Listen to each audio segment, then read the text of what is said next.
നമ്മളിപ്പോൾ thyroid surgeries പൊതുവേ ചെയ്യുന്ന സമയത്ത് നമുക്കൊരു സ്കാർ വരാനുള്ള അല്ലെങ്കിൽ ഇങ്ങനെ തൂങ്ങി നിൽക്കുന്ന പോലത്തെ ഒരു ടെൻഡൻസി അല്ലെങ്കിൽ അങ്ങനെ ഒരു അപ്പിയറൻസ് വരാനുള്ള സാധ്യത എത്രത്തോളം ഉണ്ട് സർ? കീഗ്ലോയിഡ് എന്ന് പറയും. അത് ജനറ്റിക്കൽ വേരിയൻ്റ് ആണ്. നീഗ്രോസിലാണ് കൂടുതൽ കാണുന്നത്. ബോഡിയുടെ മൂവ്മെൻറ്റ്സ് ഉദാഹരണത്തിന് നമുക്ക് ചെസ്റ്റിൽ ഒരു സർജറി ചെയ്ത് കഴിഞ്ഞാൽ ആ സ്കാർ ഹൈപ്പർട്രോഫിക് ആയി. കാര്യം ചെസ്റ്റിൻ്റെ ബ്രീത്തിങ് എപ്പോഴും മൂവ്മെൻറ്റ് നടക്കില്ല. കഴുത്തിൽ പൊതുവേ ജനറ്റിക് സസ്പെക്റ്റബിലിറ്റി ഇല്ലെങ്കിൽ സ്കാറിൻ്റെ ഒരു മിനിമലായിരിക്കും. അതൊരു കോസ്മെറ്റിക് ഇഷ്യൂ ആണ്.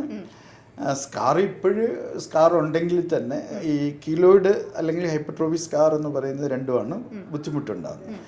കീലോയിഡിന് ഒരു ജനറ്റിക് സസെപ്റ്റബിലിറ്റി ഉണ്ട്.